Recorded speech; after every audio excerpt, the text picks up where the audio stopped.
Hi everyone. Last video में हमने बात की थी सोशल लाइफ इन इंसेक्ट के बारे में। वो था पार्ट 1। उसमें हमने social behaviour, solitary insect, gregarious insect, social insect और किन किन इंसेक्टा के ऑर्डर में सोशल बिहेवियर प्रेजेंट है, कैसे इवोल्यूशन हुआ सोशल हैबिटेट का, और ग्रेडेशन देखी थी सोशल बिहेवियर की, जैसे सॉलिटरी से कैसे सब सोशल बने, उनसे कैसे ट्रूली सोशल इंसेक्ट बने। तो आज फिर हम बात करते हैं इसके पार्ट सेकंड की। ये इसी में इंक्लूड है कि जो सोशल इंसेक्ट हैं उनकी करेक्टरिस्टिक्स फीचर्स क्या होंगे, उनकी मेन करेक्टरिस्टिक्स क्या होंगी। तो मेनली 11 करेक्टरिस्टिक है, वैसे तो बहुत सारी होती हैं लेकिन उनमें से जो टॉप 11 है उनकी मैं बात करूँगी। जैसे जो सोशल इंसेक्ट है वो लार्ज पॉपुलेशन में कॉलोनी में प्रेजेंट होंगे, वो अपने इलेबरेट नेस्ट बनाएंगे, एक्स्ट्रा पॉपुलेशन होगी उनके नेस्ट में, उनकी कास्ट सिस्टम के अलावा पॉलीमॉर्फिज्म प्रेजेंट होगा, कास्ट सिस्टम प्रेजेंट है, मीन्स उनकी जो कॉलोनी है उसके अंदर कोहेसिवनेस प्रेजेंट है, पेरेंटल केयर शो करेंगे, और उनके अंदर एक और चीज़ मिलती है, प्रोग्रेसिव प्रोविजनिंग ऑफ फूड। ये क्या होता है वो अभी हम आगे एक्सप्लेन करेंगे। ट्रोफोलैक्सिस मीन की फूड का लेन देन, स्वार्मिंग, प्रोटेक्टिव डिवाइसेस प्रेजेंट है उनके पास, और कम्युनिकेशन। ये 11 करेक्टरिस्टिक हैं सोशल इंसेक्ट की सोसाइटी की। तो एक एक करके इन करेक्टरिस्टिक फीचर को हम अब एक्सप्लेन करेंगे। जैसे सबसे पहले बात करते हैं कम्युनिकेशन की। तो जो बोथ सोशल या फिर नॉन सोशल इंसेक्ट वो यूटिलाइज करते हैं कुछ केमिकल को, टेक्टाइल कम्युनिकेटरी वे, विजुअल कम्युनिकेटरी वे, या फिर ऑडिटरी सिग्नल का। वे कम्युनिकेशन के लिए केमिकल सिग्नल का भी यूज़ कर सकते हैं, टच का भी, विजुअल मतलब देख के भी, ऑडिटरी सुन के भी। मेनली जो केमिकल सिग्नल है वो फेरोमोन की फॉर्म में सेंड किए जाते हैं। Pheromones are species specific chemicals. ये एक्सोक्राइन ग्लैंड सीक्रेशन करेंगी इनका, और फेरोमोन इंक्लूड करते हैं मेनली 2 सब्सटेंस को, एक तो सेक्स अट्रैक्टेंट और क्वीन सब्सटेंस। सेक्स अट्रैक्टेंट वो मेटिंग के ड्यूरिंग के काम आएंगे, और क्वीन सब्सटेंस है ये जैसे एंड्स हैं और हनी बी है। वो हनी बी के केस में बात करें तो जो क्वीन सब्सटेंस है वो प्रोड्यूस की जाती है हनी बी के मैंडिबुलेट ग्लैंड से। जो क्वीन है वो ही से प्रोड्यूस करेगी। अब जो एक क्वीन सब्सटेंस है इसका काम क्या है, ये दूसरे जो वर्कर बी हैं उनके अंदर जो नरिशिंग बिहेवियर है उनका, मतलब बच्चों को पालने का जो बिहेवियर है उसे कंट्रोल करता है। दूसरा ये कास्ट डिटरमाइन करता है कि वर्कर बनेगा या फिर ड्रोन बनेगा, वर्कर में भी कौन सा किसका क्या काम होगा। स्वार्मिंग को कंट्रोल करता है ये। और जो बी की लैंग्वेज है, मतलब जो टेल वैगिंग डांस है, राउंड डांस है, वो बी के केस में काफ़ी यूनिक पैटर्न है। तो सबसे unique pattern of communication bee के अंदर मिलता है। उनकी एक जो बी लैंग्वेज है, कौन सी, टेल वैगिंग डांस और राउंड डांस, ये सबसे यूनिक पैटर्न है कम्युनिकेशन का पूरे जो सोशल इंसेक्ट है उनकी बात करें तो। आपने देखा होगा कि जो चींटियां हैं वो एक लाइन बना के चलती है, ट्रेल मारकर। तो वो जो लाइन है वो भी फेरोमोन के सीक्रेशन की वजह से ही वो एक लाइन में चलती हैं। फिर हम बात करते हैं प्रोटेक्टिव डिवाइसेस की। जो सोशल इंसेक्ट है उनके पास बहुत सारे प्रोटेक्टिव डिवाइसेस होते हैं, जैसे कि बी में, एंट में स्टिंग प्रेजेंट है, और जो स्टिंगलेस बी हैं जिनके पास स्टिंग नहीं होता उनके पास काफ़ी वेल डेवलप्ड जॉज प्रेजेंट है, ताकि वो अपने एनिमीज़ को दूर रह सकें, को दूर रख सके, उनसे प्रोटेक्शन कर सके खुद की। और जॉज जो एंट के केस में सोल्जर्स है, टर्माइट के केस में सोल्जर्स हैं, उनके पास प्रेजेंट होंगे। और बी के केस में ऐसे बी जिनके पास स्टिंग प्रेजेंट नहीं होगा। कुछ टाइम कुछ गार्ड हैं, उन्हें हाइव के बाहर पोस्ट किया जाएगा प्रोटेक्शन के लिए, उन्हें नेस्ट की प्रोटेक्शन के लिए रखा जाएगा। ये जो गार्ड है ये नेस्ट की प्रोटेक्शन करेंगे, और साथ में जो बाहर से इंट्रूडर है, आउटसाइडर है, उनके अटैक को भी रोकने का काम करते हैं। और सबसे पहली बात तो जो नेस्ट है वो पहले ही ऐसी जगह बनाए जाएंगे जहाँ पर जो लोकेलिटी है वो काफ़ी प्रोटेक्टेड हो, प्रोटेक्टेड एरिया में बनाए जाएंगे। और दूसरा उनकी प्रोटेक्शन के लिए गार्ड रखे जाते हैं। तो इंसेक्ट का बिहेवियर काफ़ी यूनिक टाइप का है, काफ़ी इंटरेस्टिंग बिहेवियर है। फिर हम बात करते हैं स्वॉर्मिंग की। स्वॉर्मिंग मीन कि ग्रुप में चलना। ये ग्रुप बना के फीडिंग करते हैं, माइग्रेशन करते हैं, मेटिंग के लिए भी, जैसे न्यूपचल फ्लाइट है, मैरिज फ्लाइट है। हनी बी के केस में अगर हम बात करें तो पूरी कॉलोनी की कॉलोनी चलती है और उस पूरी कॉलोनी को हम बोलते हैं स्वार्मिंग। जब पूरी कॉलोनी एक साथ बाहर निकलती है तो उसे स्वार्मिंग बोला जाता है, ग्रुप में चलना। हर एक स्वार्म के अंदर क्वीन मिलती है और वर्कर मिलेंगे। जैसे अगर एक हाइव के अंदर दो क्वीन हो गई तो जो पुरानी वाली क्वीन है उसे कुछ वर्कर देके और कॉलोनी से निकाल दिया जाएगा, क्योंकि अब वो इतनी एफिशिएंटली क्वीन सब्सटेंस को रिलीज नहीं कर पाएगी जितना कि न्यू बी क्वीन भी कर पाएगी। तो जो पुरानी क्वीन है या तो उसे मार दिया जाता है या फिर उसे हाइव से बाहर निकाल दिया जाएगा कुछ वर्कर देके, और वो अपनी नई कॉलोनी का प्रोड्यूस करेगी। जो ये पैटर्न है ये C.G. बटलर ने 1961 में स्टडी किया था। उन्होंने क्या देखा कि जो क्वीन बी है वो एक सब्सटेंस को रिलीज़ करती है जिसे हम बोलते हैं क्वीन सब्सटेंस, और जो क्वीन सब्सटेंस है ये रिलीज़ होता है उसकी मैंडिबुलर ग्लैंड के थ्रू, और ये डिस्ट्रीब्यूट करती है इस सब्सटेंस को वर्कर टू वर्कर। और जो ये सब्सटेंस है ये वर्कर को क्वीन बनने से प्रिवेंट करता है, उसके जो रिप्रोडक्टिव ऑर्गन्स हैं उनकी मैच्योरेशन को रोकता है। और स्वार्मिंग है वो एक ओवर क्राउडेड कॉलोनी में भी हो सकती है। ताकि ओवर क्राउडेड कॉलोनी में क्यों होगी, क्योंकि जो ओवर क्राउडेड कॉलोनी है उसके अंदर जो क्वीन सब्सटेंस है वो सभी के पास नहीं पहुंच पाता, जिसकी वजह से सारी वर्कर भी हैं वो प्रॉपरली काम नहीं कर पाएंगी, उनके अंदर अच्छे से डिस्ट्रीब्यूट नहीं होगा। तो क्या करेंगी, जिनके अंदर क्वीन सब्सटेंस नहीं गया वो अपनी नई कॉलोनी बनाने के लिए स्वार्मिंग करेंगे। तो स्वार्मिंग का मतलब है कि ग्रुप में बाहर निकलना किसी पर्पज़ के लिए, एक पर्टिकुलर पर्पज़ के लिए। जैसे मेटिंग की अगर हम बात करें तो जो क्वीन बी है वो ग्रुप ऑफ ड्रोन को लेके मैरिज फ्लाइट पे निकलेगी। मेटिंग के बाद क्वीन वापस आ जाएगी और ड्रोन्स को वहीं पे छोड़ दिया जाएगा। फिर ट्रोफोलैक्सिस की बात करें, ट्रोफोलैक्सिस एक्चुअल में होता है exchange of food between one insect and another. एक से दूसरे इंसेक्ट के बीच में फूड का लेन देन। जैसे चींटियाँ हैं, टर्माइट हैं, उनके अंदर फूड का लेन देन होता है mouth to mouth. Young exchange करता है फूड अडल्ट के साथ। मतलब आपने देखा होगा कि जो चिड़िया है वो अपने बच्चे को, यंग वन को चोंच से फीड करवाते हैं माउथ टू माउथ। तो ऐसे ही एंट और टर्माइट के केस में जो अडल्ट है वो यंग वन को फीड करवाएगा, अडल्ट अडल्ट को भी फीड करवाता है। जैसे एक खाना लेके आया, उसकी ड्यूटी है खाना लेके आने की, दूसरे की ड्यूटी है गार्डिंग करने की, प्रोटेक्शन करने की, तो वो गार्ड को खाना देगा। कुछ एंट हैं वो अपने साथ बीटल को, कोकिट को, एफिड्स को रखें। जैसे एंट रखते हैं अपने साथ एफिड्स को।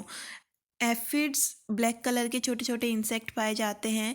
ये एफिड्स क्या करते हैं, बीटल, एफिड, कोकिट, ये क्या करते हैं कि जो प्लांट सैप है उसे फीड करेंगे और अपने एक्सक्रीटा को निकालेंगे। एफिड का जो एक्सक्रीटा होता है उसे बोलते हैं हनी ड्यू। वो काफ़ी न्यूट्रिटिव मटेरियल है और ये खाएंगे थोड़ा और एक्सक्रीटा निकालेंगे ज़्यादा। तो जो एंट हैं इनके एक्सक्रीटा पे फीड करेंगे, और एंट के लिए जो एक्सक्रीटा है एफिड्स का वो काफ़ी बेनिफिशियल है। और टर्माइट के केस में जैसे ट्रोफोलैक्सिस है वो कास्ट डिटर्मिनेशन और कास्ट रेगुलेशन के लिए काफ़ी हेल्पफुल है। ये टर्माइट में क्या करते हैं कि एक्टो हार्मोन सीक्रेट करेंगे। जैसे एक कास्ट है वो पर्टिकुलर एक्टो हार्मोन सीक्रेट करेगा। एक्टो हार्मोन इनहिबिटरी सब्सटेंस है, ये रिप्रोडक्टिव कास्ट और सोल्जर कास्ट प्रोड्यूस करते हैं, सीक्रेट करते हैं। सिर्फ दो कास्ट, रिप्रोडक्टिव किंग क्वीन और सोल्जर्स, एक्टो हार्मोन को सीक्रेट करेंगे। ये इनहिबिटरी सब्सटेंसेस हैं।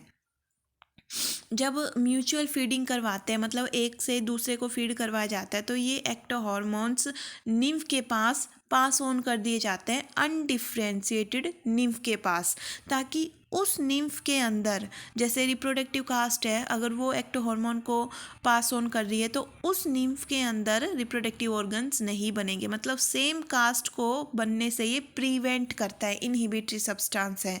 तो ऐसे करके जो number of that particular caste है वो एक बाउंडेशन में रहेंगे, वो मतलब बढ़ता नहीं है, वो अगर 100 है तो 100 को ही मेंटेन करके रखेंगे। बट काफ़ी निम्फ ऐसे हैं अनडिफ्रेंशिएटेड निम्फ, जैसे टर्माइट के केस में जो पॉपुलेशन है उसमें बहुत सारे मिलियंस ऑफ नंबर मिलते हैं, तो भाई कुछ अनडिफ्रेंशिएटेड निम्फ है वो बच जाते हैं जिनके पास ये एक्ट हार्मोन नहीं पहुंच पाते। तो उनके अंदर जैसे ये एक्ट हार्मोन ट्रोफोलैक्सिस के थ्रू नहीं पहुंचा, तो वो ट्रोफोलैक्सिस के इन्फ्लुएंस में आए ही नहीं, एक्ट हार्मोन के इन्फ्लुएंस में आए ही नहीं, तो क्या होगा कि वो सेम कास्ट का मेंबर बन जाएगा। तो ऐसे करके नंबर बढ़ते हैं, बट वो नंबर बढ़ने का रेट बहुत कम है। पूरी कोशिश की जाती है कि सेम कास्ट का मेंबर ना बने, फिर भी मिलियंस ऑफ नंबर में कुछ निम्फ ऐसे रह जाते हैं जिनके पास ट्रोफोलैक्सिस का इफेक्ट नहीं गया और वो सेम कास्ट के मेंबर बन जाएंगे, जैसे सोल्जर बन जाएंगे, रिप्रोडक्टिव कास्ट के मेंबर बन जाएंगे। तभी तो जैसे सोल्जर है उनकी डेथ भी होगी, उनका नंबर मेंटेन इसी तरीके से किया जाता है। फिर हम बात करते हैं प्रोग्रेसिव या फिर प्रोग्रेसिव प्रोविजनिंग ऑफ फूड। अब ये क्या है, दो चीज़ें होते हैं, मास प्रोविजनिंग, प्रोग्रेसिव प्रोविजनिंग। मतलब कि जैसे स्टिंगलेस बी और पोटर वास्प की अगर हम बात करें तो ये क्या करेंगे, अपने एग्स को सिंगली भी ले कर सकते हैं और ग्रुप में भी ले कर सकते हैं, और ये अपने जो एग है उन्हें इतना sufficient amount of food provide करवाएंगे एट ए टाइम, उस टाइम पे, ताकि जो उनका कंप्लीट बाद का जो लार्वल डेवलपमेंट है, एग से हैच करके लार्वा, लार्वा से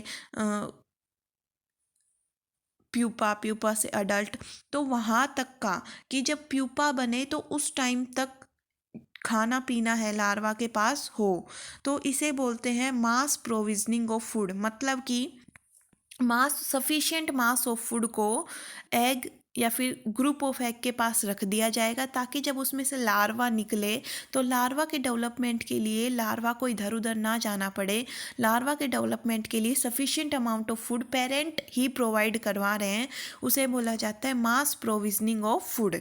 बट जो टोटल ट्रू सोशल इंसेक्ट है जैसे कि बी, वास्प एंड टर्माइट, वो क्या करते हैं, अपने यंग वन को, एग से लार्वा निकला तो उस यंग वन को एक्सटेंसिवली और कंटिन्यूसली फीड करवाएंगे फ्रॉम डे टू डे, जब तक कि वो मेटामॉर्फोसिस करके अडल्ट में ना कन्वर्ट हो जाए।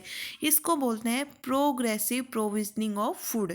मास प्रोविजनिंग और प्रोग्रेसिव प्रोविजनिंग में फ़र्क है, इसमें एक बार में सफिशिएंट मास ऑफ फूड को रख दिया जाएगा, इसमें कंटिन्यूसली दिन प्रतिदिन जो अडल्ट है उसे मेटामॉर्फोसिस के बाद अडल्ट बनने तक, लार्वा को, यंग वन को अडल्ट बनने तक कंटिन्यूसली खाना दिया जाएगा। फिर हम बात करते हैं पेरेंटल केयर की। कोई भी फैमिली रिलेशनशिप डेवलप होता है तो उसके बेसिस होते हैं कि जो यंग वन है उसे शेल्टर प्रोवाइड करवाया जाए, फूड प्रोवाइड करवाया जाए, उसका ध्यान रखा जाए, उसकी प्रोटेक्शन रखी जाए।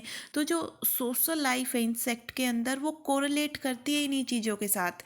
जैसे पहली बात तो जो पेरेंट है उसकी लाइफ ज़्यादा होनी चाहिए, लाइफ पीरियड, लाइफ टाइम ज़्यादा होना चाहिए। दूसरा, वो पेरेंटल केयर शो करेगा, और जो पेरेंट है और यंग वन है उन दोनों के बीच में ग्रेट एसोसिएशन मिलेगा, मतलब वो दोनों का अटैचमेंट मिलेगा। तो ये तीन बेसिस हैं जिनके बेसिस पे इंसेक्ट के अंदर सोशल लाइफ इवॉल्व हुई है। भाई जो पेरेंटल केयर है वो इंक्लूड करता है खाना प्रोवाइड करवाना, जो यंग वन है उसकी क्लीनिंग करना, यंग वन को फीड करना, क्वीन को फीड करना, और जो एग है उन्हें प्रॉपर चैम्बर में रखना। अगर समर के टाइम पे गर्मी हो रही है तो चैम्बर को कूल करना। क्वीन को विंटर से बचाने के लिए बीज क्या करती हैं, उसके चारों ओर क्लस्टर बना लेंगी ताकि जो क्वीन है उसे ठंडी ना लगे। और जो नेस्ट है उसके अंदर डेड बॉडीज़ को, डिब्रीज को बाहर निकालना, रिमूव करना, ये सारी चीज़ें, ये एक्टिविटी पेरेंटल केयर के अंदर इंक्लूड होंगी। फिर कोहेसिवनेस ऑफ कॉलोनी, मतलब कि कॉलोनी के अंदर जो मेंबर है उनका एक दूसरे के ऊपर मतलब डिपेंडेंटली एक दूसरे के ऊपर डिपेंडेंट होना, एक दूसरे के बिना उनका काम नहीं चलता। जैसे जो कोहेसिवनेस ऑफ कॉलोनी है ना, वो मेनली डिवीज़न ऑफ लेबर या फिर सेपरेशन ऑफ फंक्शन से रिलेटेड है। जैसे हम घर में भी क्या करते हैं कि सभी का काम अलग अलग है, एक कमाने जाएगा, एक खाना बनाएगा, एक पढ़ने जाएगा, एक घर का काम करेगा, तो इस टाइप से घर के काम अलग अलग हैं, डिवीज़न ऑफ लेबर है हमारी फैमिली में, हमारी सोसाइटी में। हम किसी जो कॉलेज को चलाते हैं तो उसमें प्रिंसिपल अलग होगा, रजिस्ट्रार अलग होंगे, डीन अलग होंगे, टीचर्स अलग होंगे, केमिस्ट्री के टीचर अलग, लाइफ साइंस के अलग, बॉटनी जूलॉजी। तो वो डिवीज़न ऑफ लेबर है, सबका अपना अपना अलग काम बटा हुआ है। तो इसी तरीके से कॉलोनी के अंदर भी डिवीज़न ऑफ लेबर मिलता है, ताकि पूरे ग्रुप को, पूरी कॉलोनी को एक सिंगल यूनिट की तरह कोऑर्डिनेशन में चलाया जा सके। पूरी कॉलोनी होती है वो एक सिंगल बायोलॉजिकल यूनिट की तरह काम करती है। जितने भी मेंबर होते हैं इंसेक्ट की सोसाइटी में, वो इंटीग्रेटेड मैनर में एक दूसरे के साथ रहते हैं, जिसकी वजह से अलग अलग तरीके की कास्ट बनती हैं, और कास्ट स्ट्रक्चर में अलग होंगी, उनकी फिजियोलॉजी अलग होगी, वो एक दूसरे के बिना नहीं रह सकते।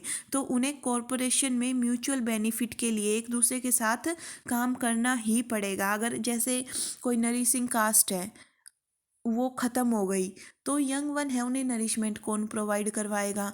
तो जो यंग वन है वो उनके ऊपर डिपेंडेंट है अपने डेवलपमेंट के लिए। जो हनी बी वर्कर हैं, बाहर से नेक्टर कलेक्ट करके लाते हैं, अगर वो नेक्टर कलेक्ट करके नहीं लाएंगे तो पूरी कॉलोनी भूखी मर जाएगी। तो इस तरीके से इनके आपस में इंटरडिपेंडेंसी है। डिफरेंट कास्ट है, वो एक दूसरे के साथ रहेंगे बाय केमिकल और फिजियोलॉजिकल मैकेनिज्म। स्ट्रक्चर का उनके ऊपर इतना कोई इफेक्ट नहीं पड़ता, वो अपनी फिजियोलॉजी और केमिकल इफेक्ट की वजह से अलग अलग कास्ट एक साथ रह पाती हैं। अगर कॉलोनी इंसेक्ट की कॉलोनी की अगर हम बात करें, तो इनके केस में जो सक्सेस का मेजर है वो पूरी कॉलोनी के लिए होगा, ना कि इंडिविजुअल के लिए। अगर इन्हें कोई सक्सेस मिलती है, अगर इन्हें कुछ अचीव किया है, तो वो पूरी कॉलोनी के लिए अचीवमेंट है, वो एक इंडिविजुअल की अचीवमेंट नहीं होती। फिर इनके अंदर लार्ज पॉपुलेशन है, जैसे पूरी कॉलोनी है, तो ये एक ग्रीगेरियस टेम्पररी एसोसिएशन नहीं बनाते, ये इंटीग्रेटेड मैनर में परमानेंट एसोसिएशन बनाएंगे। जो टर्म कॉलोनी है वो अप्लाई होती है कॉम्प्लेक्स सोसाइटी के ऊपर। जो कॉम्प्लेक्स सोसाइटी है उसमें नंबर ऑफ इंडिविजुअल मिलते हैं, जैसे कि number of individual honey bee के लिए रेंज करता है 35,000 से 50,000, एंट के लिए 35,000 से 6 लाख, और टर्माइट के लिए मिलियंस ऑफ नंबर में। तो जो कॉलोनी है ना, वो मैट्रियार्क टाइप की है, मतलब ऑफ स्प्रिंग है वो एक सिंगल मदर के मिलेंगे। हनी बी के केस में बात करें तो क्वीन है, उस क्वीन की सारी प्रोजेनी है जो उस कॉलोनी के अंदर प्रेजेंट है। अगर बाहर से सेम स्पीसीज का मेंबर, हनी बी का ही कोई दूसरी बी है, जैसे एक हाइव है, उस हाइव में अगर दूसरे हाइव की भी जो हनी बी है वो आना चाहे, तो ये लोग उसे एक्सेप्ट नहीं करते। तो इनकी कॉलोनी है वो रिजिड कॉलोनी है, ये दूसरी अपनी ही स्पीसीज के दूसरे हाइव के मेंबर को, दूसरी कॉलोनी के मेंबर को एक्सेप्ट नहीं करेंगे। फिर इनके अंदर एलैबोरेट नेस्ट प्रेजेंट है, जैसे ये अपने कोई भी सोशल इंसेक्ट है वो नेस्ट बना के रहेगा, उनके नेस्ट को अलग अलग नाम दे देते हैं। जैसे हनी बी के केस में बी हाइव प्रेजेंट है, तो उस बी हाइव में वो अलग अलग चैम्बर बनाते हैं अलग अलग पर्पस के लिए। नेस्ट की फॉर्मेशन कोई क्यों करेगा? प्रोटेक्शन के लिए, अपने फूड को स्टोर करने के लिए, और जो उनका ब्रूड है, जो उनके बच्चे हैं, उसे मेंटेन करने के लिए।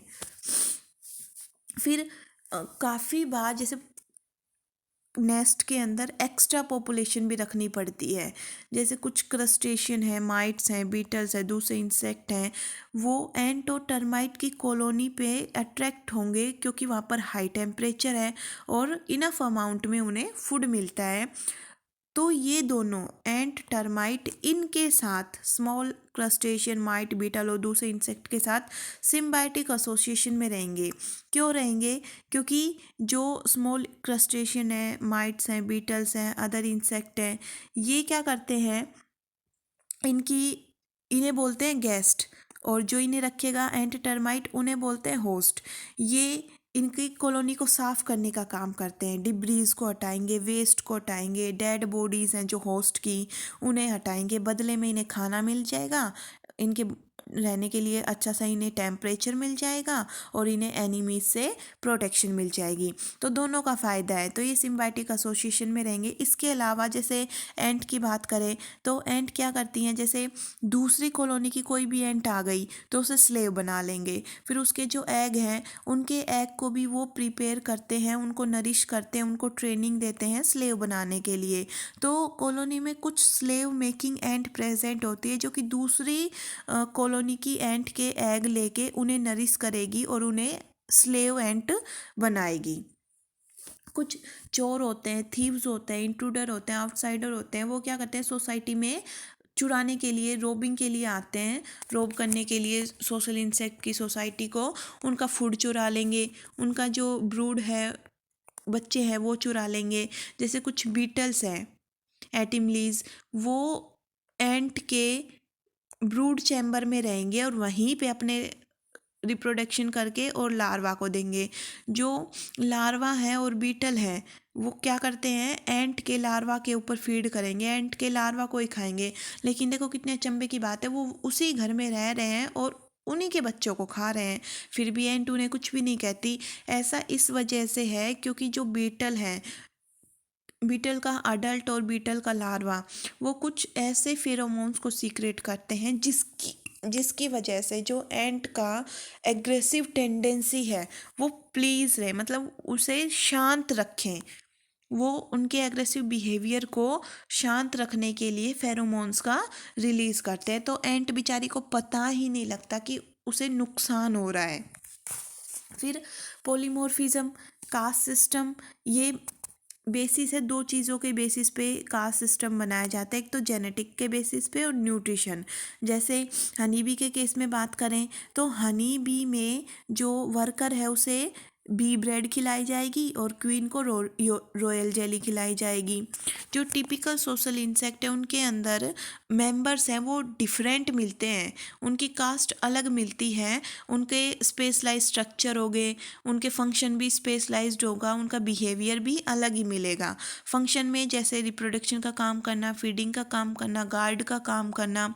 जो प्रिंसिपल कास्ट होती हैं वो मेनली दो मिलती है, रिप्रोडक्टिव और स्टीराइल। रिप्रोडक्टिंग में किंग, क्वीन, स्टीराइल में वर्कर्स और सोल्जर। हनी बी में या फिर टर्माइट में हम बात करें, एंट में बात करें तो क्वीन सबसे लार्जेस्ट साइज़ की मिलेगी और क्वीन एग ले करने के लिए रिस्पॉन्सिबल है, वर्कर सबसे छोटा साइज़ का मिलता है। मेल की बात करें हनी बी में तो हनी बी में मेल पार्थिनोजेनेसिस से डेवलप होंगे विदाउट फर्टिलाइजेशन। जो एग है उसमें फर्टिलाइजेशन नहीं होगा तो वो हैप्लॉइड होंगे और उनका साइज़ होगा क्वीन और वर्कर के इंटरमीडिएट साइज़ होगा। जैसे ये एग है, एग के पास स्पर्म आया, फर्टिलाइजेशन हुआ तो उससे वर्कर बनेगी और क्वीन बनेगी। और अगर एग के पास स्पर्म नहीं आता, फर्टिलाइजेशन नहीं होता तो डायरेक्ट पार्थिनोजेनेसिस से इस हैप्लॉइड एग से जो ड्रोन है, मेन है, उसकी फॉर्मेशन होती है, मेल है उसकी फॉर्मेशन होगी। कुछ सोशल वास्प है, बीज हैं, एंट हैं, उनके अंदर जो स्टीराइल फीमेल है वो सिर्फ वर्कर मिलेंगी।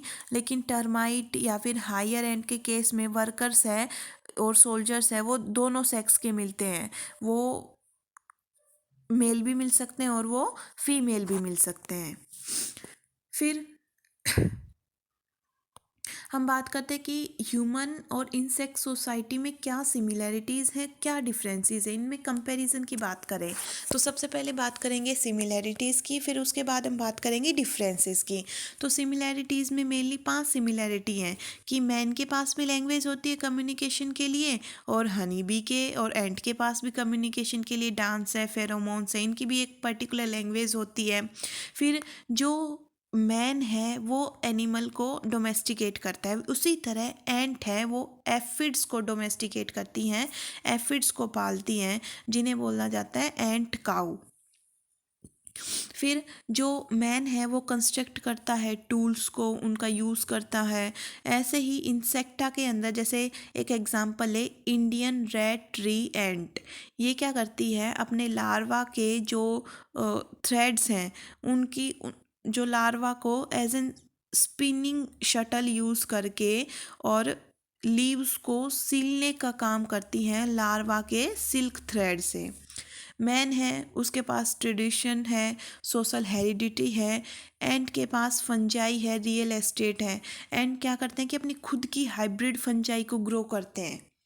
ह्यूमन सोसाइटी ओरिजिनली ये शुरू हुई थी एज एन डिस्क्रीट फैमिली, जिसमें एक मदर होगी और उसके ऑफस्प्रिंग हो गए। बट आजकल जो सोसाइटी बनी है वो रिपीटेड फाइलोजेनेसिटी की वजह से बनी है। रिपीटेड फाइलोजेनेटिकली ये जो डिस्क्रीट फैमिली है वो चलती गई, और आज जो सोसाइटी हम रह रहे हैं वो उसका रिजल्ट है। इंसेक्टा के अंदर भी ऐसा हुआ कि स्टार्टिंग में डिस्क्रीट फैमिलीज़ बनी थी, और जो अलग अलग फैमिलीज़ बनती हैं वो स्वार्मिंग के कॉज से, स्वार्मिंग की वजह से नई नई कॉलोनी बनने लगी। डिफरेंस की अगर हम बात करें तो मैन है उसके अंदर लर्निंग और एब्स्ट्रैक्ट इंटेलिजेंस का इवोल्यूशन हुआ। इनकी सोसाइटी है वो फ्लेक्सिबल सोसाइटी है। इंसेक्टा के अंदर अलग अलग कास्ट सिस्टम का इवोल्यूशन हुआ, और इनकी जो जैसे मैन है इसमें फ्लेक्सिबल सोसाइटी है, इंसेक्ट है इसमें रिजिड सोसाइटी है। ये मेनली दोनों में डिफरेंस इस वजह से क्योंकि इनकी ज़रूरतें अलग हैं। जैसे मैन है अ, उसके अंदर एब्स्ट्रैक्ट इंटेलिजेंस है, उसने लर्निंग को सीखा है, और वो क्या करते हैं कि अगर उनकी स्पीसीज़ का कोई दूसरा मेंबर आता है तो उसे रख लेते हैं, क्योंकि ये उनकी नीड के अकॉर्डिंग उन्होंने खुद को इवोल्व किया। वैसे ही इंसेक्ट है वो भी अपनी नीड के अकॉर्डिंग अपनी कास्ट सिस्टम बनाई, उसी के अकॉर्डिंग अपनी ज़रूरतें पूरा करने के लिए उसी के अकॉर्डिंग अपनी सोसाइटी में किसी को नहीं आने देते। तो इन्होंने मैन ने इंसेक्ट ने अपनी ज़रूरतों के हिसाब से अपनी सोसाइटी को मॉडिफाई किया है। तो मैन की सोसाइटी है फ्लेक्सिबल है, और इंसेक्ट की सोसाइटी है वो रिजिड है। और ह्यूमन की सोसाइटी के अंदर जो सक्सेस है वो इंडिविजुअल की सक्सेस के टर्म में भी मापी जाती है, मेजरमेंट की जाती है, और कम्युनिटी के सक्सेस के मैटर में भी। जैसे अगर किसी गांव में कोई आदमी अच्छा काम करता है तो वो उस आदमी की भी सक्सेस है और पूरी गांव की भी सक्सेस है। लेकिन इंसेक्ट की सोसाइटी में ऐसा नहीं होता है। इंसेक्ट की सोसाइटी में सक्सेस मीन पूरी कॉलोनी की success, not a individual. Success होगी वो पूरी कॉलोनी के लिए मानी जाएगी, किसी एक इंडिविजुअल की सक्सेस नहीं मानी जाएगी। तो ये थे characteristic and comparison of human and social insect की सोसाइटी के करेक्टरिस्टिक। आई होप आपको समझ आए होंगे, कहानी की तरह ही हैं। थोड़ा सा ध्यान लगा के सुनेंगे, इसे पढ़ेंगे तो एक बार में ही आपको याद हो जाएगा। Thank you for watching.